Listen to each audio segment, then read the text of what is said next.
We're up to 38 hours since the launch from here in Munster. I'm your host, Regan Tetlow. Thomas Hoare joins me in the studio. Good morning, Thomas. Good morning, Regan. How's your morning been? Well, quite busy, to be honest. I got woken up after 3 hours of sleep by Spanish air traffic control. Wow. But they're now all happy. They just wanted to have some information, and which we provided quickly, and they're now all happy there. We've got lots to get through, lots to show you. We have one quick look at some of the action overnight before we give you the leaderboard with the infrared nighttime goggles. Let's have a look at this picture. Just talk me through what we're seeing here, Thomas. Yeah, so this is a picture of Wutzi sent it to us, so Austria too. You see here the beach, the French beach to the Biscay on the right side. You see the ocean on the left side. You see the land back there. You see also the lights. The night vision goggles today are so great. You can, even at night, especially if you have such a moon, see really clearly everything. He was flying, I was checking about 4 a.m. He was less than 200 meters over the ocean. I was thinking, wow, it's pretty extreme stuff, right? Yes, it's very extreme, and you hear the waves going down there. So let's have a look what we've got. It's just short of 38 hours since the launch. We have our leaderboard currently. I'll give you the top five. Fifth place, Spain, 1,311 kilometers. Fourth, USA 1, 1348. USA 2 on 1379. Netherlands, 1390. And out in the lead right now, USA 3, 1420 kilometers. Remember, it's a long distance race. It's a world championship of long distance gas balloon flying. The current record, 4 nights, 92 hours, something like that. Yes, it's currently held by Willy Eimers. So they flew with Bernd Landsmann 92 hours up to the Baltics. It's a record which stands now for over 30 years. So there is almost 30 years. And it's time to challenge it a little bit. Let's go back to basics for anybody watching who's joining. We're getting a lot more audience than we normally would. Probably a lot of people are watching who are not quite sure how this actually works. We fill the balloon with hydrogen, and the power, the thing wants to go. It's like 10,000 racehorses. It's like 100 Formula One cars. It wants to shoot to the sky. We've got to hold it down with so much weight, many, many sandbags. I was carrying one of the sandbags to our studio, and it takes, you have to swap hands after a few moments, don't you? They're quite heavy. It depends how often you go to the gym. This hand was a lot better. No, it's sandbags. So the sandbags weigh around 15 kilos each. Some teams have only 10 kilo sandbags, and then they have more sandbags. And they carry about 700 kilos of sandbags or sand with them in order to keep the horses, as you told it, down. How many bags is that approximately they've got before they leave? About 50. Yeah. About 50 sandbags. That's what they are carrying with them. And this is the propulsion to get up. So once you're in the equilibrium, so the gas is pulling you up with, let's say, 1.2 tons, and you need to have 1.2 tons of weight, which is the balloon, which is the people, which is the equipment, and the sand. And if you have that equilibrium, the balloon is just floating. In the moment, you just put out like 2 or 3 kilos of sand, you're out of the equilibrium, and the balloon is starting to rise. Yeah, I mean, we see images, you might think to change heights, they're chucking out a full sandbag. It's spoonfuls, isn't it? Yes. And that's the art at the Gordon Bennett, because it's about preserving ballast. The more you preserve the ballast, the longer you can go. So the more you are careful with putting out sand, the more sand is kept with you. And so they are putting out half a spoon or even a quarter of a spoon. And that's sometimes only like 0.5 kilos or something like that. And you might be wondering, why do they want to change heights? Well, the winds, it's like if you imagine a big stack of pancakes, and every one of those wind levels is doing something different. So you might want to reach up there for that wind or down there for that wind. That's correct. There's usually per strategy one sweet pancake. Yes. Yeah. And this is in a different altitude. So let's say that it is in 2,000 feet. They need to get to 2,000 feet. And the tricky thing is with the gas balloon, it's a little bit easier to fly a gas balloon in a higher altitude you have been than fly into a lower altitude you have been. So in a higher altitude, the balloon is more stable than in a lower altitude. But that goes in too much into detail. Yeah, never too much detail. We like it. We like to know all about it.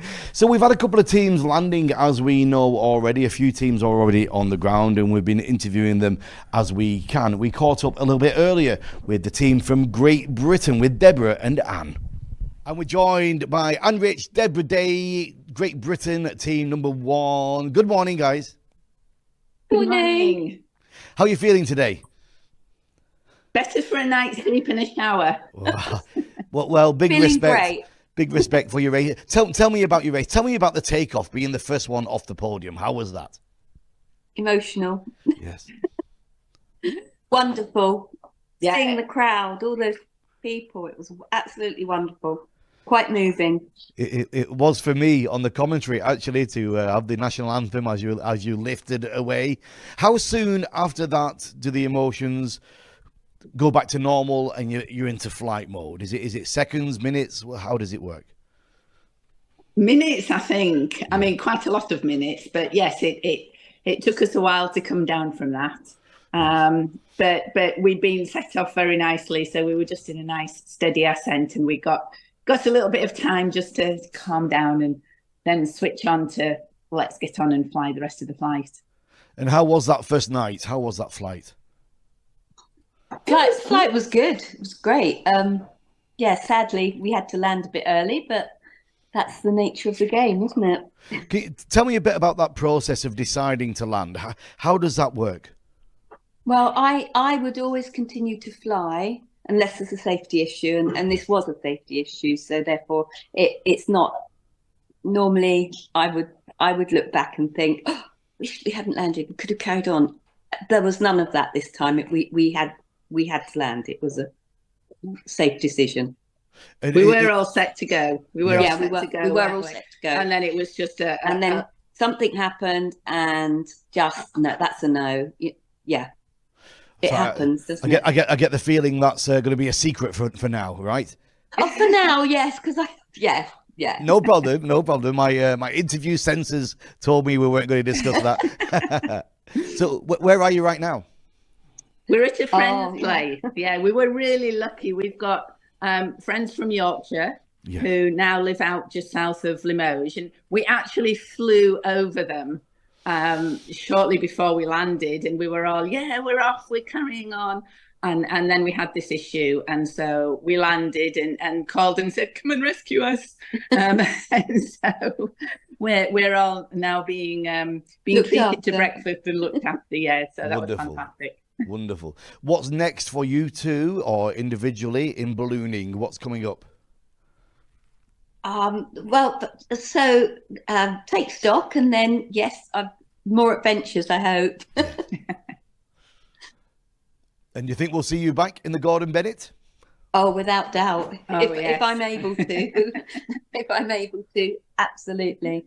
And just to say thank you so much to everybody that involved, really. Yes. So such a wonderful event and organisation. It just, really good. Excellent. Any final words, Anne and Deborah, for this year? Good luck to the other competitors. May the best man, woman win. And anything from you, Anne? No, just we'll be watching everybody. Stay safe, everyone. Have a great flight. Wish we were still with you, but we'll be back.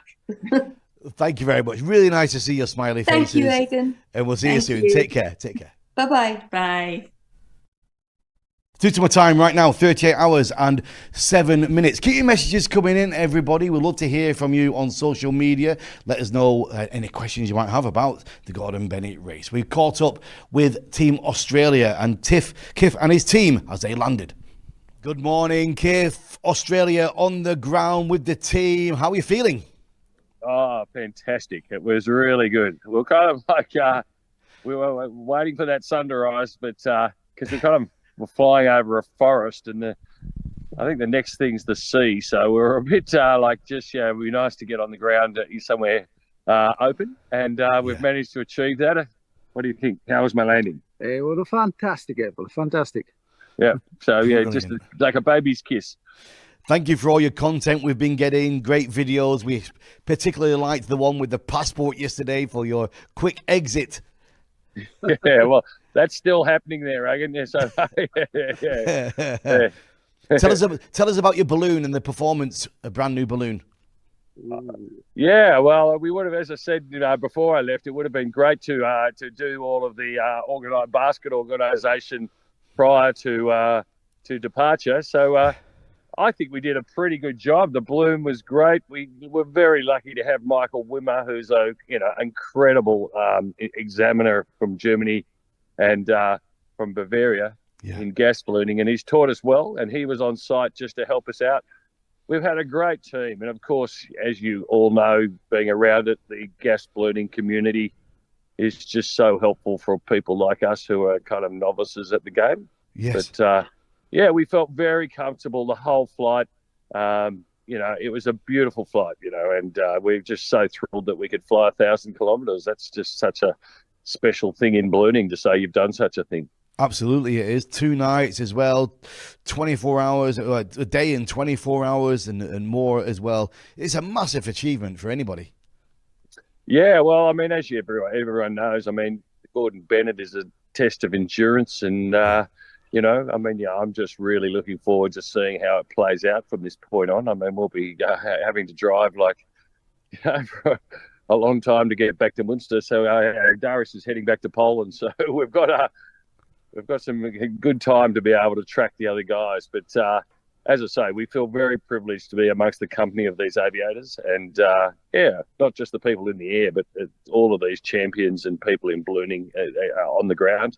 It's been, coming from Australia all the way over here and being made so welcome is just, it is just unbelievable.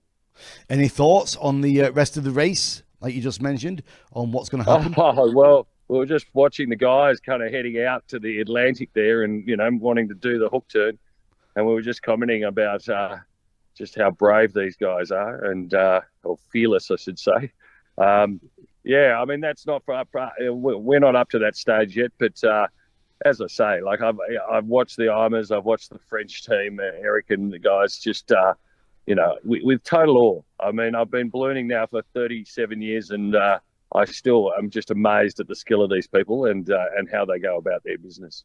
Me and producer Mark, our minds must be locked in. We've both got the same question for you. The name of the balloon, Zonzo, can you tell me about that?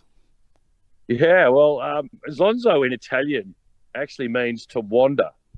Oh. And if you zonzo about, you're just wandering aimlessly, which is a pretty good thing. But amazingly enough, Zonzo is a pizzeria in the middle of a paddock just near where I live. It's kind of set on 300 acres, surrounded by cows and a river in the Yarra Valley, just out of Melbourne. And the guy who owns the business, he's an incredible worker and businessman, and he set this kind of Cafe Cucina pizzeria up in the middle of a paddock. And it's just, now he makes wine and he's bought it in my business 6 hot air balloons that we fly over Melbourne with his branding on it, because he just loves the ballooning and he loves the fact that we wander about. He's supported my children with their competition ballooning, and they've just been at the World Championships. He bought them each a racer to go and compete, and he just wants us to wander about. And so as a thank you to him, I put the name of his business on my balloon just to just as a kind of a shout out of appreciation for everything that he's done for me, my kids, and my business. Absolutely wonderful. Talk me through the landing, guys. How was it? Talk me through the procedure. Well, I mean, as you know, I mean, there's kind of this, you've got to have consent with your co-pilot about how you go about things. I mean, there's the discussion in the basket about whether you're going to go through the next night, where you're going to go. And I mean, it's all very much just making sure that you go through your checklists and everything is going well prepared before you come into land. And so, I mean, I must say, I feel a bit embarrassed, but Darius had it all done by the time I woke up this morning. And all I had to do was kind of pull in a few bags and do things. And then he handed over the landing to me and said, oh let's go. And so, we kind of came in and we were kind of moving it around about 11 knots at about 1,000 feet, and we were kind of heading out into a place that had no light, so we're kind of wondering what we're heading into in the dark. But of course, I mean, there's always somewhere to put the balloon down, and as you can see with this area here, I'll just spin you around. Yeah. We're kind of in a gap in the forest of a pine plantation, and Yeah, I mean, we basically, touched the ground like a baby's kiss, and drop line went out. We did all of the things Michael told us, and Michael and Willie have demonstrated to us in their instruction. Mate, it was like a seamless exercise, and we've packed away on a track, and we're really looking forward to going and finding a coffee and hot breakfast. And a few words to your children watching back home? Yeah, well, they're not back home yet. They're still packing their gear up from the World Ballooning Championships. But amazingly enough, my son's partner is from Toulouse, so they're flying back here today virtually to meet up with her family while they're over here. And my daughter is traveling around Europe at the moment on a gap year from uni. So they're all around. But, if they're watching, I just want to say, I know you've been watching me from Slovenia and Czech. But, I love you dearly. And, I'm sorry you couldn't be here. But next year we'll maybe get to do it as a family. Brilliant. Well, great final words. We'll see you back here soon. Take care. Have a fantastic day. Thank you. Thanks so much. All right. Happy days. Australia won. Thomas, great team, eh? Yeah, and I really like Kif. He's such a humble person. He has an immense balloon operation in Australia and still stays on the ground. He's really, really nice. We've got a little picture on the screen. I think it's sunrise, isn't it? It is. It is sunrise over the Biscay, as you can see. Absolutely wonderful. You see here the coastline. This is already the ocean. Yes. I think somewhere back there's Bordeaux. Beautiful. No, this is actually Spain here. What we see here is Spain. I see that. So this is the Spanish coast. So they're approaching the Spanish coast. Wow. Let's check in with the social media questions with our team, with Florian and producer Mark. Yeah, we do have a question from the Think, actually related to the last interview. Basically questioning is, do both pilots need to have the same nationality? They don't require to have the same nationality. They have to represent the same aero club, and that you can do either by having the nationality or be a resident of the country for a certain time. Any other questions, guys? He also asked a question here about would a wing-like shape balloon create some aerodynamic so that forward force could be created with ascending or descending, and whether that would be a good way to finding the best winds? Not really, because the balloon usually stays with the flow it is in, so there's no aerodynamics going on since you are moving with the wind, and therefore you have no aerodynamic. It's an aerostatic thing we are doing here. Keep up to date with all the information and all the tracks on live.gordonbennett.aero, and keep your questions coming in as well. And we really appreciate it when you press like on what you're watching, and if you share it as well. It really helps to push us up through the algorithm. Let's have a look at Germany 3 and Netherlands 1 and seeing what they're doing right now. So good morning here from Basket Germany 3. We have a nice night and make our morning toilette with teeth cleaning and hair washing and so on. And you see I'm already a little bit wet, and it's very warm already, and we are over the sea. It's very nice, very calm, stable. The balloon is very stable, and now we are going on to Spain coast. Yes. And we show you there behind us is France, and here you see this coast from Spain. I think we are in 1.5 hours there. So, okay. All the best to the other teams also. Have a nice time. Bye. Good morning from the Netherlands balloon. Netherlands 1, although there's only one. Our name is Netherlands 1. This is the second day after the second night. We are in Spain. So we are happy to be in Spain, and we just crossed the mountain range with a lot of wind on the top, so around 35 knots, which gave quite some turbulence behind it. But we're now descending, trying to avoid a little bit the Madrid airspace, because we're not allowed to enter. This is our inflatable basket. It's working fine. I'll show you the balloon. Oh, nice balloon. And this is Remco. Hello everyone. Good to see you again. And we've had some wonderful nights in the gas balloon, and it has been fantastic so far. So we'll close it. We have to negotiate some things with the air traffic control. And hopefully we can fly for the day, maybe a third night as well. We'll see. Bye everyone. Thanks for watching. Inflatable basket, Thomas. Yes, it's an inflatable basket. It was built by the company Festo, who's the sponsor of these this Netherlands team. It's a new thing, or new thing. It's actually 10 years old, but it never hit the road. Like nobody else ever copied that one. And flying over a special part of Spain right now. Yeah, I think we will call this Gordon Bennett the wine route Gordon Bennett. Right. You know, they flew first over the Mosel, which is a German wine thing. Then they flew over the Champagne. Yeah. Then they flew over Bordeaux, and now they will be flying over Rioja. So I think especially the Rioja part, my wife would like. And so I think there's some good bottles of wine on the way. Unfortunately, they are not stopping. Well, Tutuma Watches are one of our sponsors, and our Tutuma time right now, 38 hours and 19 minutes since the launch. Let's get into it. Thomas, let's have a look at the screen and what's going on. Good. So what happened last night? So the balloons were heading towards the Biscayne, and that's where you see that the strategy split a little bit.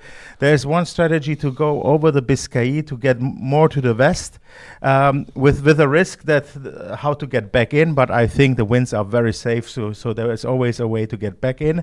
And there's the second strategy is to avoid the big water and to go over the Pyrenees Mountains. Here we do have a challenge, and you see that they are doing these curves here. The challenge of Madrid. Madrid airspace is a very congested and very complicated airspace, and parts of the airspace are also excluded from this race. So here you see that on the picture, you know, just looking at it, you have to have a doctor's degree to get around here. So here that's where the airport is, and then you have different airspaces in different altitudes. They are not all at the same thing. You know, some airspaces start at 8,500 feet, some start higher, some start lower. There's airspaces which are excluded for us. So it's a very, very complicated area to fly in. And that's the reason the pilots are trying to avoid at least the more congested part of it.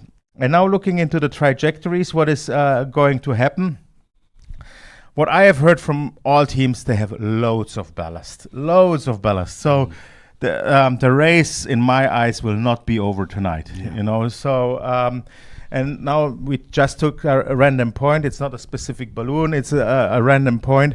And from that random point, you would have the choices either to go to the west, you know, and try to get somewhere, or to go more to the south, you know, and everything in between is basically possible. So all of this is possible to reach. It depends on the strategy of each team. It depends on the strategy of the command centers, you know, whether they want to go to Gibraltar or to this point here in Portugal. It is it will be a very, very interesting race that is now going into the deciding phase. Incredible stuff. Exciting times. Keep up with all the tracking live.gordonbennett.aero. We're going to turn our attention now to Swiss One, the final team to launch. They were out of their position. They had a little technical problem, so the final team off the podium. And we've got a little bit of a look at their sunset from last night, and then we're going to chat with Jean-Marco in their headquarters. Let's have a look.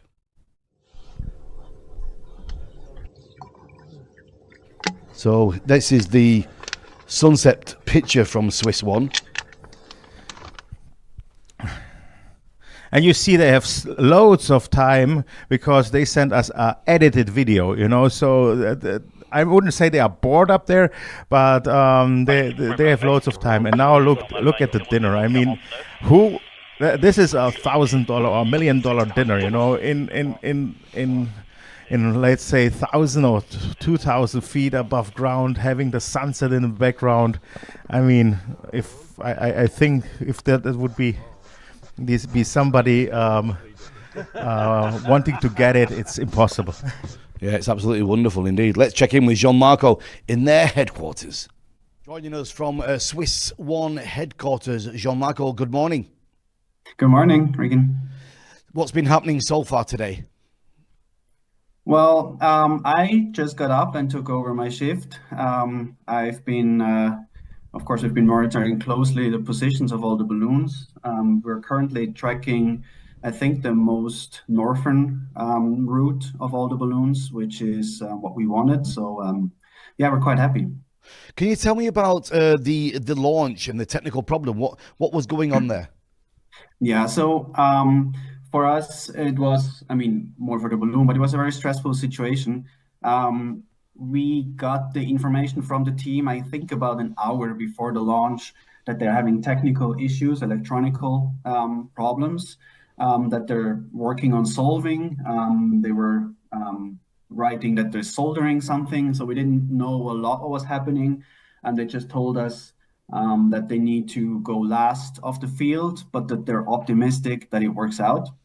And then, yeah, we were actually supposed to have another call with them to discuss what to do just after launch, but we didn't manage to get hold of them anymore. So we just, let them work. And then during the launch, it was you, Regan, who shocked us when you said, "Oh, they've withdrawn from the race." So we didn't know anything else. Yes. So yeah, we were worried that we now need to start packing up our things. But yeah, we're then very relieved when they went to the podium. Yeah, so I don't know, or we're not 100% sure what the actual issue was. Could be that it was just a matter of the thicknesses of the wires that didn't let enough power through. Yes. They did test everything at home, but it's always a different setup, and yeah, they had to rewire everything with thicker wires, and then everything's stable at the moment, so all good. Yeah, it was quite a tense time for us on the podium. On my list, I could see they were the next, and then USA were approaching, and the communication channels to me were slim, to say the least. And so I was kind of trying to figure out what was going on there from a live TV standpoint. Yeah, all good. We knew that they weren't going in their place, but we didn't know if they solved it or not. Yeah, we had then after launch, like 5 minutes after the launch, we managed to have a call with them.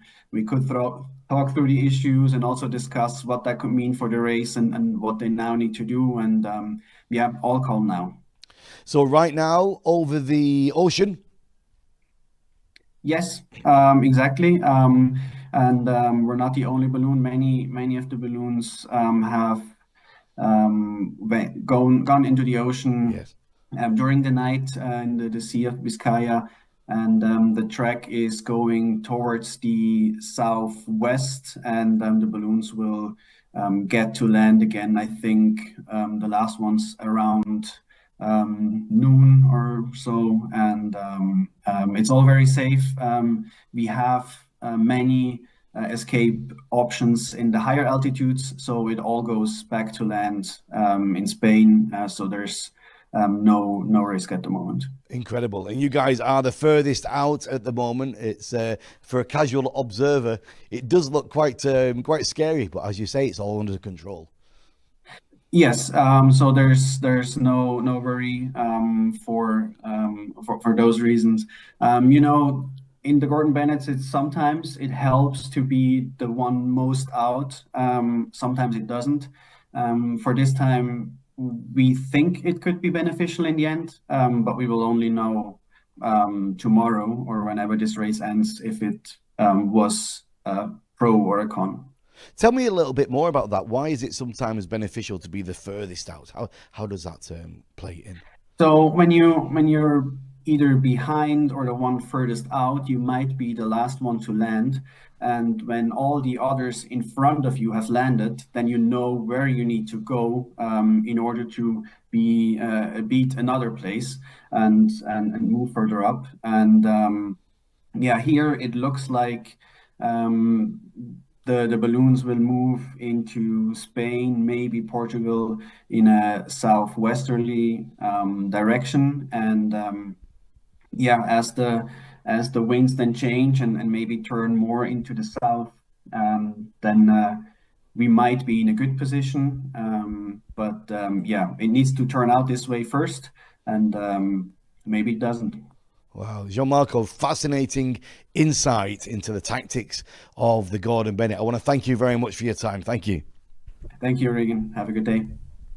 Really interesting, all this time over water. We're going to chat about that in a few moments' time. We're just going to check in with our sponsors.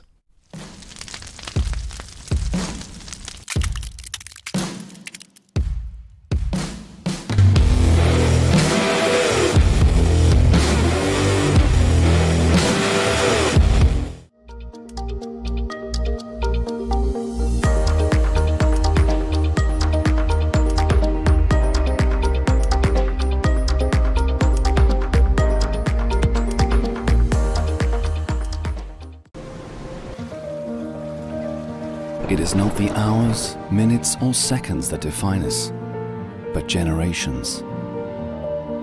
The watch collection from the Tuttimer family. Discover more at tuttimer.com. As Jean-Marco was saying there, you know, over the ocean, quite far out, but it's totally safe. The meteorology is showing them coming back. Many pilots, many racers over the years have flown over the ocean, and you have as well, Thomas. Tell me a little bit about it. So flying off the ocean is to say it positive, it's a special kick. You know, to say it negative, you need a new pair of underwear afterwards. Imagine, yeah. So it depends how secure the prognosis are and how much of water you have to take. So I myself have once ended up in water. You know, that also happens. Was rescued by the Netherlands Coast Guard. Thank you very much to them. Shout out to them again. Otherwise I wouldn't be here. But we have also had exciting flights, like 1,000 kilometers over the North Sea into Norway or to Menorca. What is important is that you are prepared for that. Yeah. You know, you have the equipment, you have your life suits, you have your safety vest, you have even some pilots have lifeboats along. You have radio communication, boat radio communication, and that you are prepared for the unlikely event that you have to water. Does everybody come prepared for water landings, or do you ever find a situation where at the last minute supplies need to be fought and found and go and researched and brought? Today it's the case that they are all prepared, but in the race 2006 they were not that prepared. So when it was clear we have to fly 1,000 kilometers above water, you know, there was a sprinter sent to a shop in Hamburg to get all the stuff. Brilliant stuff, absolutely brilliant stuff indeed. Well, we're going to check in now with Spain. We've not touched on the Spanish team yet, and we're going to be flying over Spain a lot today. So let's have a look at a beautiful bit of sunrise footage from Spain.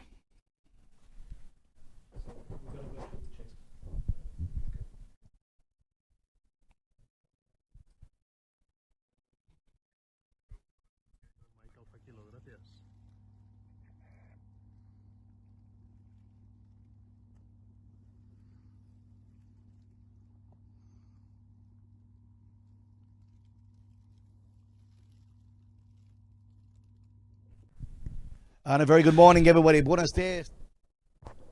Yeah, some nice sunrise pictures there. Let's check in with Spain's chase crew. And a very good morning, everybody. Buenos dias to Spain chase crew. Saul joins us. Good morning, my friend. Good morning. Where are you right now? We are just on the road. We are approaching Spain, just in Bayonne. Yeah. So we stopped here to make the interview. In a beautiful place, natural place. Are you in the Basque country yet, or are you not reached that far? Not yet, not yet. We are approaching. Just half an hour, 1 hour more or less. We're entering Spain. Saul, what a road trip! It must be amazing. It's a good road trip, actually. We've been passing through some beautiful countryside in France and everything. We're enjoying the trip. The team is very funny as well, so we're having a very good time. How many are in the team? We are 4 now. Are they hiding behind? Can say hello. Come on. Ven aquí, todos. Ven aquí. Tell us your names. What names? names. Georgie, Rumpy. Stephanie. How do you plan the day? What is the schedule? Is it a free schedule when you decide to stop, or do you have a timetable? Kind of. I mean, we have a plan, but our mindset is just keep going. And now we have to go to Spain. We have that clear. I mean, all of us are going to Spain. So we are excited because we are going home, but then the party starts soon. And to be part of the road trip, to be part of the chase crew, how is that done? Do you volunteer, or tell me the procedure to be part of this? We're kind of invited. I work for Anulfo, for example, in his company, so we are being closer and closer by the time, and they are also working for Angel. So yeah, we are close to them, so we are invited. It must feel extra special as well to be heading down to Spain. I mean, how good does that feel for you right now? Absolutely. I think for us, this is one of the main parts of this trip. We are going to Spain, we are going home, so we are really excited. The areas of Spain you're going to be driving through, have you toured there before? Yeah, for sure. I think there are very good areas, both for flying and for going to the road trip. So I think it's going to be pretty okay for all of them. And I'm sure all the balloonists in Spain are willing to help everyone.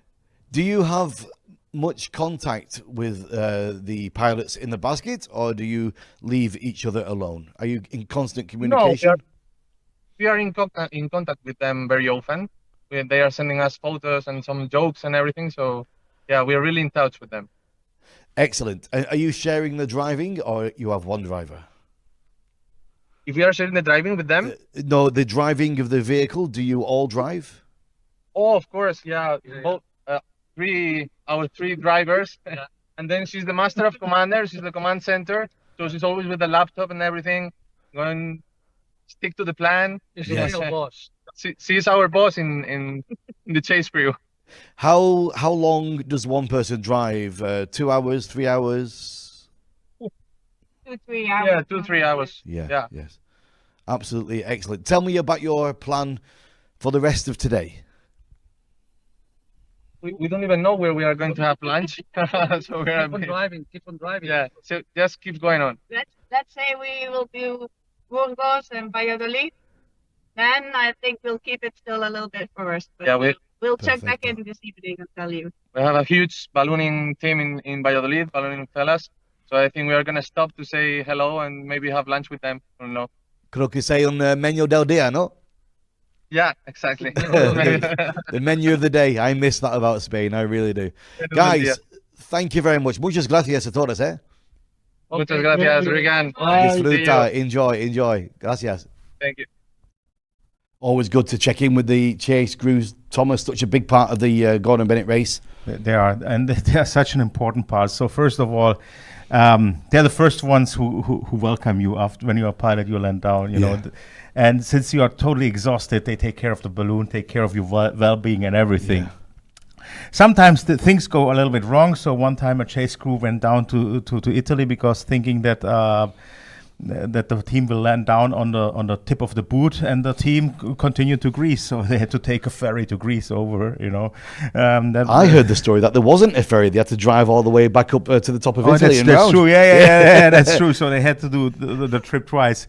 One time at my landing, you know, my wonderful chase crew came and said, we have all arranged for the evening. And I said, all I need is a shower, you know. Yeah. And we got to the house of a really dear Finnish friend. Well, everything was there but a shower, but a good sauna, and I had to jump into the cold water. Wow.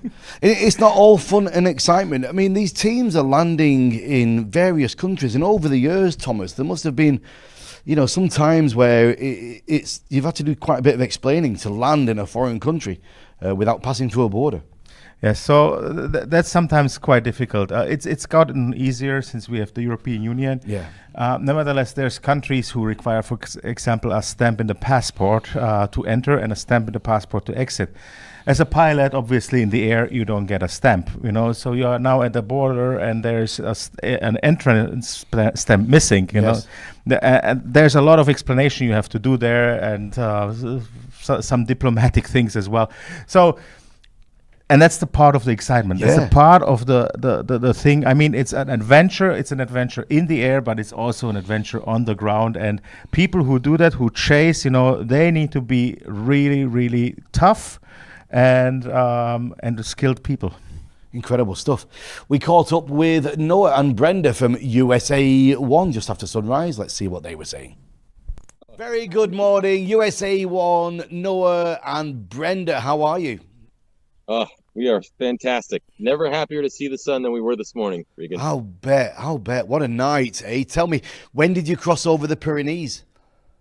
It was just about an hour or so ago, maybe hour and 15 minutes, and it was very, very dark. And we were quite low, and the wind was moving us through much more quickly than we anticipated. We peaked at a speed of about 40 knots, and we were within 600-700 feet of the ground. So it was very exhilarating. Wow, exhilarating. That's a great choice of word, my friend. Really great choice. You look very calm. I'm sure for anybody that would be there at the time, it is tense, right? It's very tense, and Brenda was sleeping, and I told her I need you to get up. We need a safety bag on the rail just in case. And so she hopped up and got that going, and so we double teamed it there for a while. But yeah, it was a very exciting morning. Brilliant. Well, I think you're around 1,300 kilometers currently from Munster. What a journey it's been so far. What's in store for the next hour or two? Have you had some coffee yet? We have not had our coffee yet. It's been after the exhilaration of the mountains. We opened up into this beautiful valley and haven't been able to stop taking photos because it's just so incredible. You must have some good video of that crossing the mountain for the after movie, right? We have. It was so dark, probably not a lot. Just looking back at the clouds that were fairly low that we flew over. But yeah, once we passed over it, then it got very scenic.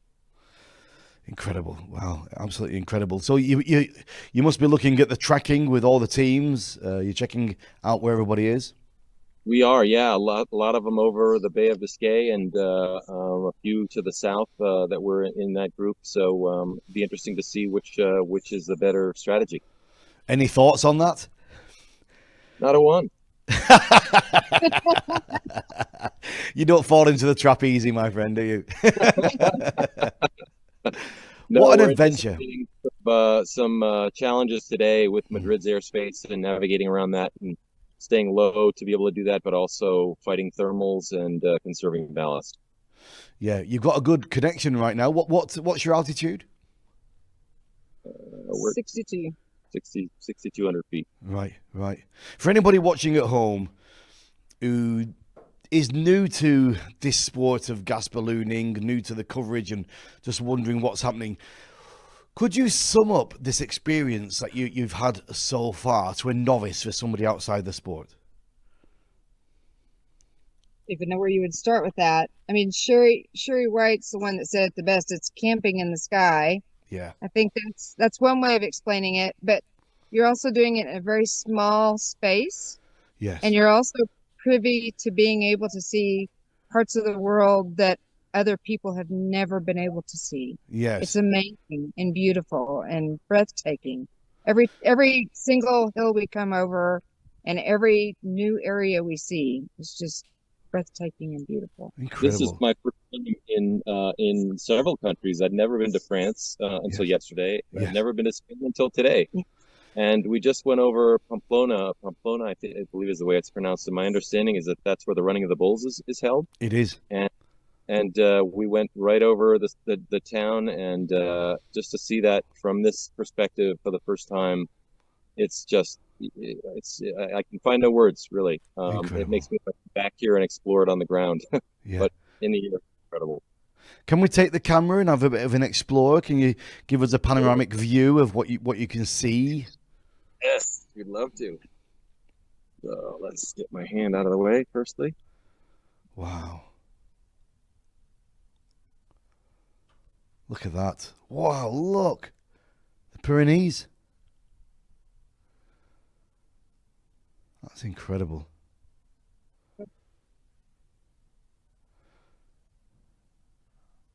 Just show you down here. We'll get a look at. Wow. That would be bad. Absolutely incredible. So No, this is where we came from. Yes, you can see the snow caps. Yes. Yeah, that's where we came from. Those clouds through there, sort of that notch in the foothills there. And so we've been trucking along doing, I think we're doing 37 knots ish, or we were 27 now. Oh, we decelerated a little bit. Is it possible to have a little tour of inside your basket, the technology you've got and that you're using? Is that okay to see for the public? Sure, we can show that. Yep. The most exciting change that we have for this flight is this guy right here. Yeah. That is a Starlink Mini. And there are two of us that I understand that have this on the race, maybe three. A shot of the balloon looking up. Yeah. The Starlink Mini is fairly lightweight, about a kilogram, powerable can be powered with 12 volts. And so we're using that throughout the race. We had a little bit of an issue with it yesterday, dropping out, but today it's been pretty solid. Obviously, we're having this meeting over Starlink. Having access to all the data that we would have on the ground is really, it's really a game changer. Right. Being able to look at Google Earth when we're coming through those mountains, being able to look at satellite views of the terrain live with height of the terrain shown, it's really an additional safety factor that we haven't had before. So that's exciting. In addition to being able to send photos and videos and have chats with our crew and our command center, it's great. So we've got a couple solar panels. I think we've got 250 watts of solar panels on board. We've got 55 amp hours of lithium iron phosphate batteries, and lots of other little goodies, oxygen system, and transponder, pretty standard. Oxygen, we've got oxygen, we've got light. We have the ability to see in the dark. It helps us. 56 degrees in here now. Pretty warm compared to the night before, where it was 32 Fahrenheit freezing. Yes. Yeah. So. Absolutely wonderful. Hey, thank you. It's great to catch up with you with amazing technology, great images, and such good bandwidth. I suppose you'll be watching Gordon Bennett TV when this goes out. I suppose we will, if we're not too busy. If you're not too busy. Well, guys, have a fantastic day. All right. Thank you, guys. Thank you. And we'll catch up with you again soon. All right. All right. Bye-bye. Take care. USA One. Thanks for now. A special hello to all our pilots and chase crews that are watching Gordon Bennett TV right now. We'd love to have you there. Let's go over to the social media questions with Mark and Florian. So we have Sailing Paulina asking, actually for the daughter, is flying to Madeira theoretically possible, and would this be allowed? Yes, flying to Madeira or the Tenerife Islands would be technically inbound since they belong to Portugal or Spain respectively. So theoretically it would be possible, but I doubt anybody would go for that. And then we have another question, maybe even related to it, is there any like safety or emergency plan related to the balloons over the sea, and if they couldn't come back in? Yes, obviously we in Race Command are watching all of that. We have all the numbers that have to be dialed in case something goes south to react quickly. Obviously also the command centers of each team is in close contact. But so far, as you see, I'm quite relaxed here because I don't see any danger of that. Another one, Mark? There's just one more question came in. Are they actually using hot air balloon baskets? No. Actually, yes and no. So there's one type of basket which is built by Ultra Magic, which you can use in a hot air balloon and a gas balloon. But usually these are specific gas balloon baskets, and some teams even use specific baskets which are made just for this race because they are so lightweight that you cannot use them in a regular operations. Anything else at the moment, guys? Let's have a look at the screen. We've got some more images of maps to just talk through there, Thomas. Yeah, so here you see distance rings, more or less. You know, they are approximate distances. This is 1,000 kilometers. This is 1,500 kilometers, and this is 2,000 kilometers down here. And here you see the southern tip of Spain. Is quite a far way to go, and you see the southern tip of Portugal is a far way to go. So I think the winners will be somewhere in between these two spots, and it will be very, very exciting to watch what strategy they are using, because if I look at the weather, all balloons still can make it. Interesting stuff. We've got 3 live shows for you a day, every day, 10 a.m., 5 p.m. and 8:30 p.m. So join us this afternoon at 1700 local time, 5 p.m. here in Munster, Germany for the afternoon update. Keep in touch with all the action live.gordonbennett.aero from Thomas, from me. We'll see you next time.